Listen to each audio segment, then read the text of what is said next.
Everyone, मैं आपके साथ। और दोस्तों, आज हम बात करेंगे क्रिप्टो करेंसीज के ऊपर। काफ़ी समय से ये मेरे पास मैसेजेस एंड सब आ रहा था कि सर थोड़ा क्रिप्टो करेंसीज के बारे में ही बताइए। तो दोस्तों, आज हमने ये एक नया वीडियो बनाया है और इसे एक नए चैनल के ऊपर डालने जा रहे हैं जिसके ऊपर आप हैं क्रिप्टो ज्ञान। यहाँ पे हम केवल और केवल क्रिप्टो करेंसीज की बात करने वाले हैं। बाकी जो स्टॉक्स की जो हम चर्चा करते रहते हैं लगभग, वो हम हमारे दूसरे चैनल के ऊपर कंटिन्यू रखेंगे। तो दोस्तों, आज का जो विषय क्रिप्टो करेंसी है, उसमें कुछ जो महत्वपूर्ण बिंदु जो आपको जानने चाहिए वो ये आपकी स्क्रीन पर है कि क्रिप्टो करेंसी एक्चुअली में है क्या। ठीक है, तो पहला हमारा सवाल ये कि क्रिप्टो करेंसी है क्या। देखिए दोस्तों, मैं आपको एक क्लियर कर दूं, ये जो वीडियो होने वाला है ये बहुत ही बेसिक वीडियो होने वाला है। क्योंकि हमारा पहला वीडियो है तो हम A to Z की बात करेंगे। तो हमारा A जो शुरू हो रहा है वो हमारे बहुत बेसिक से शुरू हो रहा है। तो ये हमारा है what is crypto currency. Crypto currency क्या है, व्हाई इट गेट्स इवॉल्व्ड, ये मार्केट में आई क्यों है, ऐसा क्या हुआ कि क्रिप्टो करेंसीज की जरूरत पड़ी और क्रिप्टो करेंसीज मार्केट में लॉन्च हुई। अनदर थिंग जो हम देखेंगे वो है कि what are the major crypto currencies. ये जो क्रिप्टो करेंसी की दुनिया है, इसमें कौन कौन सी महत्वपूर्ण क्रिप्टो करेंसीज आज मार्केट में अवेलेबल हैं, जिनमें से कौन कौन सी इंडिया में अवेलेबल हैं, कौन कौन सी बाहर अवेलेबल है वर्ल्ड मार्केट में। अगला जो सवाल हमारा रहेगा कि ये करेंसीज भैया काम किस तरह से करती हैं। ठीक है, आपने बताया क्रिप्टो करेंसीज हैं, मार्केट में हैं, आजकल हम सुनते हैं, पेपर में कई आर्टिकल्स आते हैं, इश्तिहार आते हैं, टीवी में खूब सारे एड्स आ रहे हैं। लेकिन भैया ये तो बताओ, ये एक्चुअली मान लो हमने ले भी ली तो एक काम कैसे करेगी, क्या हमें इसके बदले कुछ सामान मिल पाएगा, नहीं मिल पाएगा। तो how this currencies works, this will we get to know in our this video. अगला जो क्वेश्चन है कि क्या ये करेंसीज भारत में लीगल हैं या नहीं है। बहुत इंपॉर्टेंट क्वेश्चन, हर किसी के दिमाग में यही कि क्या ये फर्जी हैं, क्या ये दिखावटी हैं, क्या हमें लेनी चाहिए, नहीं लेनी चाहिए, ले लिया तो क्या होगा और नहीं लिया तो नुकसान क्या होगा। हर चीज के बारे में आज हम इसके बारे में चर्चा इस वीडियो में करेंगे। तो दोस्तों, हमारा पहला सवाल, what is crypto currency. Crypto currency actually में है क्या। तो देखो दोस्तों, यहां मैंने आपको दो इन्हें शब्दों में डिवाइड कर रखा है, एक है क्रिप्टो और दूसरा है करेंसी। तो करेंसी आप सभी को पता है कि करेंसी क्या, करेंसी एक मुद्रा होती है, पैसा होता है। यूरो, डॉलर, किसी को भी आप करेंसी कह सकते हो। हर देश की करेंसी एक अलग होती है, जिसके ऊपर आपको वहाँ पे आप किसी को पैसा देते हो तो आपको सामान मिलता है, या आप कोई भी परचेज करते हो, खरीदारी करते हो तो उसके बदले आपको कुछ देना पड़ता है। तो ये तो हो गई करेंसी, इतना सबको पता है। लेकिन ये क्रिप्टो क्या है, इसके आगे क्रिप्टो क्यों लगा हुआ है। भाई पैसे के आगे क्रिप्टो नहीं लगा हुआ, क्रिप्टो आईएनआर नहीं है, क्रिप्टो डॉलर नहीं है, क्रिप्टो यूरो नहीं है, करेंसी के आगे क्रिप्टो क्यों लगा हुआ है। क्योंकि दोस्तों, जो आप नोट आपकी जेब में है, आप जब अपना वॉलेट खोलोगे उसमें जब नोट देखोगे तो वो आप उसे छू सकते हो। लेकिन ये जो करेंसी है, ये करेंसी एक डिजिटल करेंसी है, कंप्यूटर के द्वारा बनाई हुई है, कंप्यूटर में बनाई हुई है, कंप्यूटर के द्वारा बनाई हुई है। तो जब भी कोई चीज कंप्यूटर में बनाई जाती है तो उसे कोड करके बनाया जाता है, मतलब कुछ एक प्रोग्राम करके बनाया जाता है। और उसको आप क्या कह सकते हैं, उसको आप लॉक करते हैं। लॉक इन द सेंस कि आप कोडिंग के माध्यम से लॉक करते हैं ताकि उसका कोई मिसयूज ना कर सके। तो ये क्या होता है, ये हो जाती है आपकी क्रिप्टो, मतलब उसको एनक्रिप्शन कर दे दिया, उसको एनक्रिप्ट कर दिया। ठीक है, तो ये हो गई आपकी क्रिप्टो करेंसी। अगर हम आसान भाषा में बात करें तो हम इसे क्या बोलेंगे, हम इसे बोलेंगे एनक्रिप्टेड करेंसी, या फिर डिजिटल करेंसी, या फिर वर्चुअल करेंसी। वर्चुअल करेंसी कैसे, मान लीजिए कि आपके अकाउंट में 20,000 रुपए पड़े हैं, ठीक है, पर आपके पर्स में अभी 1 रुपया भी नहीं है, मतलब एक 10 रुपए का नोट भी नहीं है। अब यहाँ पे और आपको सामान लेने बाहर जाना पड़ता है, तो आप क्या करते हैं, या तो उसे अपने किसी वॉलेट से पेमेंट करते हैं, पेटीएम हो गया, फोन पे हो गया, गूगल पे हो गया, अमेजन पे हो गया, व्हाट्सएप पे हो गया, अलग अलग जो भी वॉलेट है आप उससे उसको पे करते हैं, यूपीआई के माध्यम से पे करते हैं। या फिर आप एक डेबिट कार्ड देते हैं और डेबिट कार्ड से उसको स्वैप उसको कराते हैं कि भाई डेबिट कार्ड से पैसे ले ले। आपके पास एक्चुअल में फिजिकल करेंसी नहीं थी, लेकिन आपने क्या किया, आपने वर्चुअल करेंसी का उपयोग किया, और वर्चुअल करेंसी का उपयोग करके आपने क्या किया, उसको पेमेंट कर दिया। तो यही इस तरह की आपकी वर्चुअल करेंसी है, क्रिप्टो करेंसी, जो आपके असली में आपके पास नहीं होती, पर फिर भी ये आपके पास होती है। और आप इसको स्टोर कहाँ करते हैं, जैसे मैंने आपको बताया कि आपने पेटीएम से पेमेंट किया तो पेटीएम में कहाँ होता है, वॉलेट में आपके सेव होता है। आपने यूपीआई से सेव किया तो एक अकाउंट में सेव होता है आपका पैसा। इसी तरह से जो क्रिप्टो करेंसी होती है वो भी आपके एक अकाउंट में सेव होगी, आपके किसी वॉलेट में सेव होगी। वॉलेट और अकाउंट इन सब के बारे में चर्चा हम अपने आगे आने वाले वीडियोस में करेंगे। यहाँ पे आप ये ध्यान रखिए कि क्रिप्टो करेंसी क्या है, एक वर्चुअल करेंसी है जिसे हम हमारे वॉलेट में या अकाउंट में स्टोर करके रखते हैं। अगला कि अब ये इवॉल्व क्यों हुई, ये मार्केट में आई क्यों, एक्चुअली में ऐसी क्या जरूरत आन पड़ी कि इसको मार्केट में लाने की आवश्यकता पड़ी। तो देखिए दोस्तों, आप ये जानते हैं कि हर देश में एक सेंट्रल बैंक होता है, राइट।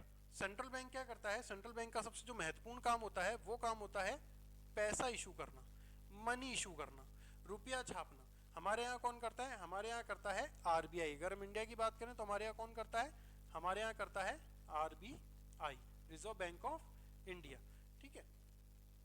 अब यहाँ आप ये देखिए कि जब भी आरबीआई पैसा छाप रहा है, इसका मतलब जो भारत की जो मुद्रा है, भारत की जो करेंसी है, हमारा जो रुपया है, वो किसके कंट्रोल में है, वो आरबीआई के कंट्रोल में है। आरबीआई चाहे तो ले सकता है, आरबीआई चाहे तो जितना छाप सकता है। तो यहाँ पे क्या एक इशू हुआ 2008 में, जो भारी रिसेशन आया था उसमें जो यूएसए के कई बैंक्स डिफॉल्ट हो गए, लेमन ब्रदर्स का क्राइसिस हुआ, वो डिफॉल्ट कर गए। तब एक ग्रुप, ये एक व्यक्ति सातोशी नाकामोटो जिनका नाम है, अब वो ग्रुप है या इंसान है ये अभी नहीं पता चला, उन्होंने 2008-9 में एक ऐसा आइडिया लाया कि यार एक ऐसी करेंसी होनी चाहिए जो किसी के अंडर कंट्रोल ना रहे। क्योंकि क्या हुआ था, करेंसी यूएसए के सेंट्रल बैंक के फेड के कंट्रोल में थी, तो उन्होंने खूब सारी करेंसी छापी। वहाँ पे लेमन ब्रदर्स का क्राइसिस हुआ। आप जो यूरोप के कई देश थे, ग्रीस, स्पेन, वहाँ की करेंसी बहुत ज़्यादा डिवैल्यूड हो गई, उनकी कीमत बहुत कम हो गई। तो वो क्या हुआ, वो इसलिए हुई क्योंकि मार्केट में बहुत ज़्यादा सप्लाई आ गई थी। और जब भी मार्केट में किसी चीज़ की सप्लाई ज़्यादा होती है तो उसकी वैल्यू अपने आप कम हो जाती है। तो इन्होंने ये सोचा कि कोई ऐसी करेंसी लाई जाए जो किसी के कंट्रोल में ना हो और जिसकी सप्लाई लिमिटेड हो। सप्लाई लिमिटेड होने से क्या होगा कि कभी भी वो डिफ्लेट नहीं होगी, उसकी वैल्यू नहीं गिरेगी, उसकी वैल्यू हमेशा बढ़ेगी। तो यहाँ पे उनके दिमाग में एक डिजिटल करेंसी की बात है और उन्होंने क्या लॉन्च किया 2008-9 में, लॉन्च हुआ बिटकॉइन। क्या लॉन्च हुआ, बिटकॉइन। इसके बारे में आज हम बात करेंगे, सबकी जुबान पे है आज के टाइम पे बिटकॉइन, तो इसी के बारे में आज हम चर्चा यहाँ पर करने वाले हैं। अच्छा, अब ये देखिए, ये यहाँ पे रुपया छापता है। देखिए आरबीआई के या सेंट्रल बैंक के काम बहुत सारे होते हैं, लेकिन अपने जो मुद्दे का काम है वो यही है कि वो पैसे छापता है। वो पैसे छापता है, पैसे छाप के किसको देता है, अलग अलग बैंक्स को देता है। जो भी उसके अंडर कंट्रोल बैंक्स होते हैं वो उनको पैसा देता है, और वो बैंक क्या करते हैं, वो बैंक ये पैसा आगे ट्रांसफर करते हैं किसको, एक आम जनता को, नागरिकों को ये पैसा ट्रांसफर करते हैं। हम जाके कहाँ से पैसा निकाल के लाते हैं, बैंक से पैसा निकाल के लाते हैं। तो ये सेंट्रल बैंक का काम होता है। तो क्यों इवॉल्व हुई, क्योंकि एक डिसेंट्रलाइज करेंसी हो, डिजिटल करेंसी हो, किसी के अंडर कंट्रोल में ना रहे, सप्लाई लिमिटेड हो, ताकि उसकी वैल्यू बढ़े, डिफ्लेट उसकी वैल्यू, मुद्रास्फीति ना हो। ठीक है।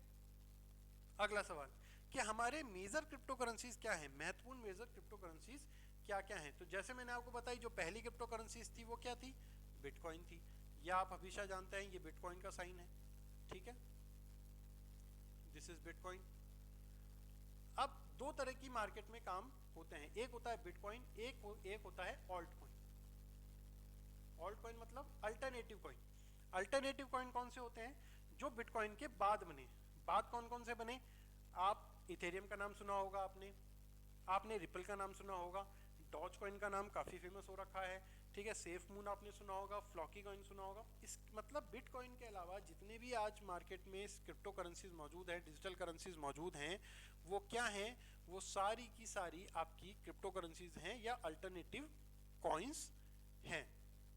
यहाँ तक क्लियर कि बिटकॉइन है, बिटकॉइन के अलावा सारी अल्टरनेटिव कॉइन्स है, सारी क्रिप्टो करेंसीज में आते हैं। इनमें सबसे ज्यादा वैल्यू बिटकॉइन की है। आज की तारीख में तकरीबन $66,000 के आसपास चल रही है। रुपयों में बात करूँ तो 53 लाख के आसपास की वैल्यू आज की तारीख में चल रही है। और इसके अलावा इथेरियम हो गया, रिपल हो गया, आपका डॉज कॉइन हो गया, आपके फ्लॉकी कॉइन हो गए, ये इन्हें मिमेस कॉइन कहते हैं। इनके बारे में हम चर्चा बहुत डिटेल में विस्तार से करेंगे, अभी केवल इतना जानना आपके लिए यहाँ पे आवश्यक है। अब अगली बात, भैया ये काम कैसे करती है। देखो, बिटकॉइन बनाने का फायदा क्या है, सबसे पहले हमें ये जानना जरूरी है कि अगर आपने एक नई करेंसी मार्केट में लाए हो तो इसका फायदा क्या होगा। आम जनता को इसका फायदा और नुकसान तो पता होना चाहिए, भाई रुपयों से क्या नुकसान हो रहा है या फायदा क्या हो रहा है, इस तरह इसका भी फायदा हम जानते हैं। तो दोस्तों ये किस तरह से काम करती है, ये काम करती है ब्लॉकचेन पद्धति पर। ब्लॉकचेन पद्धति क्या है, मैंने आपको यहाँ पर बताया दोस्तों कि ये एक डिसेंट्रलाइज्ड करेंसी है। डिसेंट्रलाइज्ड करेंसी हो गई, इसका क्या मतलब हुआ कि ये किसी के भी प्रभाव में नहीं है, मतलब कोई इसे कंट्रोल नहीं कर सकता। अब आप अगला सवाल पूछेंगे सर अगर इसको कंट्रोल नहीं किया जा सकता तो हम इसकी रिलायबिलिटी कैसे पहचानेंगे कि ये रिलायबल है। मान लो कोई फ्रॉड हो जाए, मान लो मैंने किसी को आज आप किसी को 100 रुपए का नोट देते हैं, वो आपको उसके बदले सामान देता है, या आप उसको चेक देते हैं तो आपके अकाउंट में रिकॉर्ड रहता है। लेकिन मान लो मैंने किसी को 100 बिटकॉइन दिए और उसका क्या रिकॉर्ड रहेगा, तो ये क्या होता है, ये ब्लॉकचेन पद्धति पे काम करता है।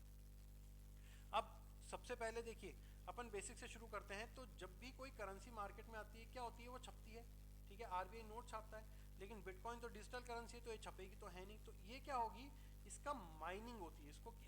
इसको बनाने को क्या कहते हैं, इसको माइनिंग कहा जाता है। दिस इज माइनिंग, इसको माइन किया जाता है। अब ये खान वाला माइन नहीं है कि हमने पत्थर निकाला, ये डिजिटल माइनिंग होती है, कंप्यूटर से इसकी माइनिंग की जाती है। तो जब इसकी माइनिंग होती है, माइनिंग होने के बाद ये अस्तित्व में आती है और उसके बाद ये किसी ना किसी वॉलेट में जाती है। मतलब जब आप खरीदते हैं इसको तो वो कहाँ खरीदते हैं, आप किसी एक्सचेंज से खरीदते हैं, आप वॉलेट से खरीदते हैं और आपके वॉलेट में ये स्टोर हो जाती है।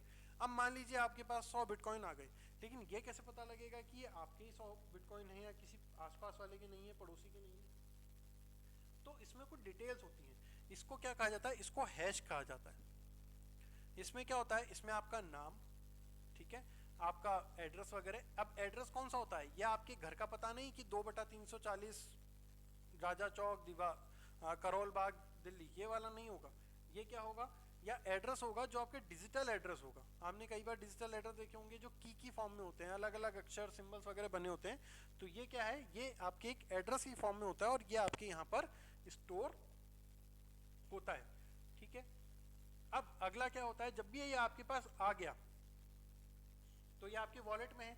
अब मान लीजिए आपको किसी और को ये देना है, मान लीजिए आपको बेचना है। बेचेंगे तो मतलब क्या करेंगे, जब आप बेचेंगे तो किसी को देंगे, क्योंकि कोई आपसे खरीदेगा तभी आप उसको बेच पाएंगे।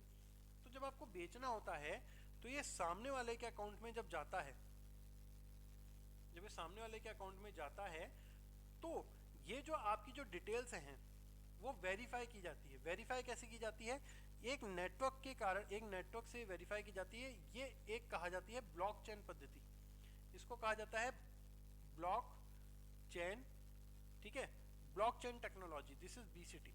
अब बीसीटी क्या होता है, ब्लॉकचेन टेक्नोलॉजी क्या होता है कि आपसे ये किसी दूसरे के पास गई तो ये एक चेन की फॉर्म में बन गई। ये मान लीजिए आप हैं, आपने इसको दी तो एक चेन की फॉर्म में हो गई, और ये जब तीसरे को देगा तो ये भी एक चेन की फॉर्म में तब्दील हो जाएगी। अब यहाँ पे क्या होगा कि ये मान लीजिए हमने 100 बिटकॉइन किसी और को दिए हैं, तो अब जो आपका एड्रेस होगा उस बिटकॉइन के एड्रेस में, वो क्या होगा कि उसका एड्रेस चेंज हो जाएगा। एड्रेस में तो सामने वाले का एड्रेस आ जाएगा, नाम उसका आ जाएगा और आपके अकाउंट से वो डिडक्ट हो जाएंगे 100 बिटकॉइन और उस वाले के एड्रेस में वो जुड़ जाएंगे। अब ये आपके वाले ही 100 बिटकॉइन ये कैसे पता लगेगा, ये आपके इस चेन लिंक से पता लगेगा। ये ब्लॉकचेन है, एक से एक चेन जुड़ती जा रही, तो इसे ब्लॉकचेन पद्धति कहते हैं। अब इसको करेगा कौन, जब मैंने आप पूछेंगे कि आपके दिमाग में क्वेश्चन आएगा कि सर जब ये करने वाला कोई सेंट्रलाइज अथॉरिटी नहीं है तो ये कैसे पता चलेगा कि सामने वाले के पास चलेगा ही नहीं चलेगी। तो इसको करने के लिए मार्केट में कुछ ऑडिटर्स हैं जिन्हें माइनर्स कहते हैं। कौन होते हैं, ये माइनर्स होते हैं। ये माइनर्स होते हैं, ये क्या करते हैं, इनका काम ही ये होता है कि ये एक से दूसरे के जो बीच ट्रांजेक्शन्स होते हैं उन ट्रांजेक्शन्स को नोट करते हैं, उसको स्टोर करते हैं, उसको वेरीफाई करते हैं, और इसके बदले उन लोगों को क्या मिलता है, उसके बदले इन लोगों को कुछ पैसा दिया जाता है। तो ये एक कॉन्ट्रैक्ट फॉर्म होता है। कॉन्ट्रैक्ट फॉर्म होने के बाद ये सामने वाले के पास चला जाता है, मतलब सामने वाले के वॉलेट में ये चला जाता है। तो इस तरह से क्रिप्टो करेंसीज वर्क करती हैं। अब यहाँ पे मुद्दा ये आता है कि क्या ये क्रिप्टो करेंसीज लीगल हैं या नहीं है। पहली चीज, सबसे इंपॉर्टेंट चीज कि मान लीजिए आज मैंने 100 रुपए लगाए, मैंने मेरी मेहनत, गाड़ी मेहनत की कमाई के 100 रुपए लगाए, तो क्या ये 100 रुपए मेरे वेस्ट जाएंगे या फिर इसका मुझे बेनिफिट मिलेगा। मान लीजिए 100 के 150 हो गए तो क्या वो 50 रुपये मेरे को मिलेंगे या नहीं मिलेंगे, या 100 के 50 रुपये हो गए तो क्या वो 50 रुपये का मेरा लॉस होगा या मेरे पूरे 100 रुपये ही लॉस में जाएंगे। तो देखिए दोस्तों, यहाँ मैं आपको दो जवाब देना चाहूँगा। पहला जवाब, हाँ ये इंडिया में लीगल है, ठीक है। दूसरा जवाब, नहीं ये इंडिया में लीगल नहीं है। दोनों जवाब जो आपके सामने दिख रहे हैं ये बिल्कुल सही हैं। अब आप बोलेंगे सर ये दोनों जवाब कैसे सही हैं? तो देखिए दोस्त, यहाँ मैं एक चीज आपको क्लियर करूं कि आपके पास मान लीजिए 100 बिटकॉइन है, या बिटकॉइन छोड़ते हैं, अपन अभी डिजिटल करेंसी की बात करते हैं। मान लीजिए आपके पास पेटीएम में 100 रुपए रखे हैं और आप सामने दुकान पे गए और आपने दुकान वालों को बोला कि भाई साहब मुझे 100 रुपए का सामान दे दो, लेकिन मेरे पास कैश नहीं है, मैं आपको पेटीएम से पेमेंट करूंगा। आज के टाइम पे तो बहुत नॉर्मल हो गया पेटीएम से पेमेंट करना, लेकिन अपन ये सोच के चलते हैं कि सामने वाले के पास पेटीएम ऐप नहीं है या पेटीएम वॉलेट नहीं है। सामने वाला क्या बोलेगा कि नहीं भाई साहब मेरे पास पेटीएम वॉलेट नहीं है, आप मेरे को कैश ही दो, ठीक है। तो आपको अगर सामान लेना है तो आपको 100 रुपए देने पड़ेंगे कैश में, या फिर आप उससे सामान नहीं ले सकते। ऐसे ही आप दूसरे बंदे के पास गए, उसने बोला भाई साहब मेरे पास पेटीएम ऐप है, आप मेरे को पेटीएम वॉलेट में 100 रुपए दे दो, मैं आपको सामान दे दूंगा। तो ठीक है, उसी तरीके से काम करती है। आप किसी दुकान वाले के पास गए और आपने बोला भाई साहब मेरे पास 100 बिटकॉइन है, आप मुझे 100 बिटकॉइन लेके ये सामान दे दो। वो इसको एक्सेप्ट भी कर सकता है और वो इसको मना भी कर सकता है।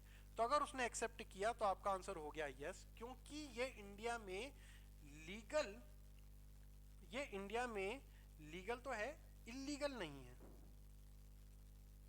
ठीक है। ये इंडिया में इलीगल नहीं है, लेकिन ये यहाँ पे रेगुलेटेड नहीं है। आप इसको ये कह सकते हैं कि यहाँ पे रेगुलेटेड नहीं है।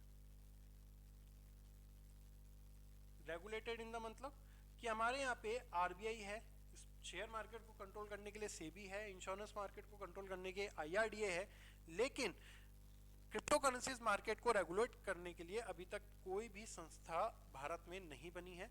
यहाँ मैं आपको एक चीज और बता दूं कि सुप्रीम कोर्ट ने नवंबर 2019 में सरकार को बोला था कि क्रिप्टो करेंसीज को रेगुलराइज करने के लिए एक नियामक बनाया जाए, एक संस्था बनाई जाए, लेकिन अभी तक उसके ऊपर काम शुरू नहीं हुआ है। अभी आरबीआई वेट इसको कर रहा है, देख रहा है कि यहाँ पे किस तरह से प्रचलन में है।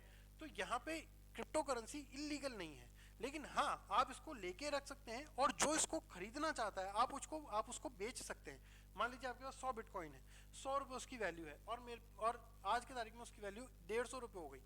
अगर मैं उस 150 रुपये के बिटकॉइन को लेना चाहता हूँ तो आप मुझे वो बेच सकते हैं और आप अपने 150 रुपये घर लेके जा सकते हैं। लेकिन वो अगर मैं नहीं लेना चाहूँ तो आप मुझे जबरदस्ती नहीं बेच सकते। क्लियर? नो इसलिए क्योंकि इसके ऊपर कोई रेगुलेटेड अथॉरिटी नहीं है। तो इसका मतलब अगर आपने किसी एक्सचेंज से 100 रुपए के बिटकॉइन खरीदे हैं और वो गलती से एक्सचेंज किसी फॉल्ट की वजह से, फ्रॉड की वजह से अगर वो बंद हो जाता है तो वो आप 100 रुपए रिकवर करने के लिए उस एक्सचेंज के ऊपर केस नहीं कर सकते, क्योंकि कोई रेगुलेटरी अथॉरिटी उसके ऊपर नहीं है। तो अभी तक गवर्नमेंट की तरफ से इसको लीगल अप्रूवल नहीं मिला है, इलीगल नहीं है। यहाँ ये चीज समझने की बात है कि इलीगल नहीं है, लेकिन इसे लीगल नोट नहीं मिला है। आप इसे एज अ लीगल, आप इसे लीगल टेंडर मतलब आप इसे रुपये की तरह यूज नहीं कर सकते। हाँ, लेकिन आप इसे अपने वॉलेट में स्टोर रख सकते हैं, आप इन्वेस्टमेंट के तौर पे रख सकते हैं, और भविष्य में जब इसे रेगुलराइज होती है, क्योंकि जिस तरह से इसका चाम बढ़ रहा है तो उम्मीद की जा सकती है कि भविष्य में गवर्नमेंट इसको रेगुलराइज करने के ऊपर कुछ ना कुछ जरूर कदम उठाएगी। तो तब जब इसकी वैल्यू बढ़ेगी तब आप इसे बेच सकते हैं। यहाँ पे एक चीज और मैं आपको बताना चाहूंगा, ये एक न्यूज कटिंग मैं आपके लिए लाया हूं जो फरवरी 2018 की है, कि देखिए सीबीडीटी चेयरमैन ने ये कहा इसमें कि those who have earned income from Bitcoin will be taxed। मतलब ये लीगल है या नहीं है वो एक दूसरी बात है, लेकिन अगर आपने बिटकॉइन खरीदा और उससे आपको प्रॉफिट हुआ तो उस प्रॉफिट के ऊपर आपको टैक्स तो देना पड़ेगा। तो आप यहाँ ये चीज समझ सकते हैं कि अगर सरकार, गवर्नमेंट आपसे बिटकॉइन की करेंसी के ऊपर हुए प्रॉफिट के ऊपर आपसे टैक्स ले रही है तो भविष्य में कुछ ना कुछ तो इसके ऊपर रेगुलराइजेशन होगा ही होगा। तो अगर आप इसे एज ए इन्वेस्टमेंट के तौर पे लेना चाहते हैं, अगर आप लेके देखना चाहते हैं तो आप छोटी क्वांटिटी में लेके देख सकते हैं। अभी ये लीगल नहीं है परंतु इलीगल भी नहीं है, आप इसे स्टोर कर सकते हैं, लेकिन लीगल करेंसी की तरह इसको उपयोग नहीं कर सकते। तो दोस्तों यहाँ तक मुझे लगता है मैंने छोटे से इस वीडियो में आपको काफ़ी कुछ समझाने की कोशिश की है, बेसिक आपको समझाने की कोशिश की है कि ये किस तरह से काम करती है, क्या क्रिप्टो करेंसी है, कौन कौन सी क्रिप्टो करेंसीज आज के टाइम पे अवेलेबल है, क्या ये इंडिया में लीगल है या नहीं है। तो अगर आपको ये वीडियो पसंद आए तो इसे शेयर जरूर कीजिएगा और आगे जरूर शेयर करिएगा अपने दोस्तों के साथ, अपने फ्रेंड्स के साथ जो इसकी नॉलेज नहीं रखते हैं। अभी के लिए दोस्तों इतना ही। इस वीडियो पे, इस चैनल के ऊपर आपको खूब सारे वीडियोस मिलेंगे क्रिप्टो करेंसीज पे, हम उसके ऊपर काम कर रहे हैं। Thank you very much.